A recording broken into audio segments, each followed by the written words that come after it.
એકદમ શાંત સ્વભાવ, આપણી બધી લાગણીને સમજે છે ને એક દીકરાનો જેમ ઉછેર કરે માં, એવી રીતે મેં એનો ઉછેર કર્યો છે.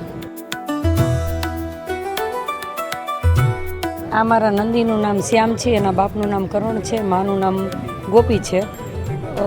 આ નંદી પ્યોર ગીર બ્રીડનો છે. મને વિચાર એટલા માટે આવ્યો કે ખરેખર આ વસ્તુ હવે મારે કરવી જોઈએ, બધાએ કરવી જોઈએ. મારે એકે નહીં, બધાએ કરવી જોઈએ. જો આપણે નહીં કરીએ તો ખરેખર ગૌવંશ બચશે નહીં. અને મારે ત્યાં તો વાછડા પણ બચે છે ને વાછડા પણ હું જીવાડું છું. કે વાછડાનો અત્યારે મારી પાસે નાના મોટા 35 વાછડા છે. બધાનો હું સારી રીતે નિભાવ કરું છું.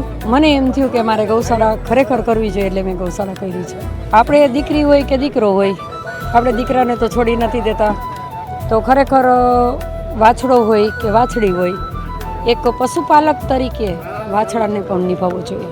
ને આપણે ત્યાં જે જન્મ્યું છે તો આપણે એને કોઈ બહાર તરછોડી દઈ કે મરવા માટે મૂકી દઈ, એ વસ્તુ મને વ્યાજબી નથી લાગતી. લોકોને એ જ કહેવા માગું છું કે શક્ય એટલું ગાયોની સેવા કરો, ગૌવંશ રાખો. તમે નથી કરી શકતા પણ જે લોકો કરે છે એને સપોર્ટ કરો. મેઇન તો એ છે કે જે કરે છે એને સપોર્ટ કરો. અમે ગાય આવી છીએ કેટલ શોમાં લઈને આવ્યા છે રૂપ માટે. અમારે ગીરમાં આવે છે. એનો બાપ બહુ સારો છે, ભેરવનો બાપ પૂનમ, બીકે આહિર હળવદ.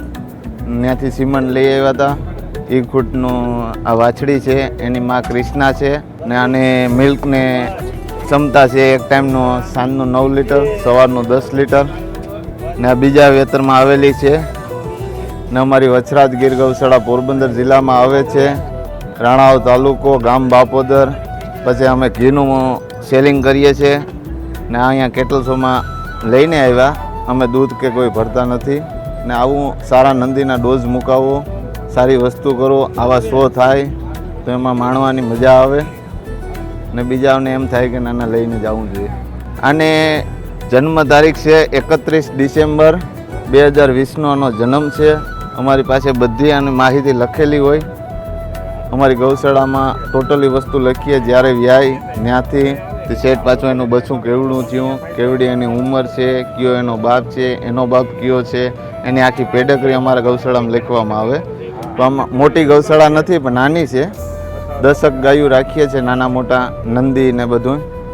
ને અમે ઘી જ બનાવીએ, ગીર ગાયનું A2 ઘી. ઓલ ઇન્ડિયામાં આપણે ટ્રાન્સપોર્ટ પર કરીએ છીએ કુરિયરના માધ્યમથી.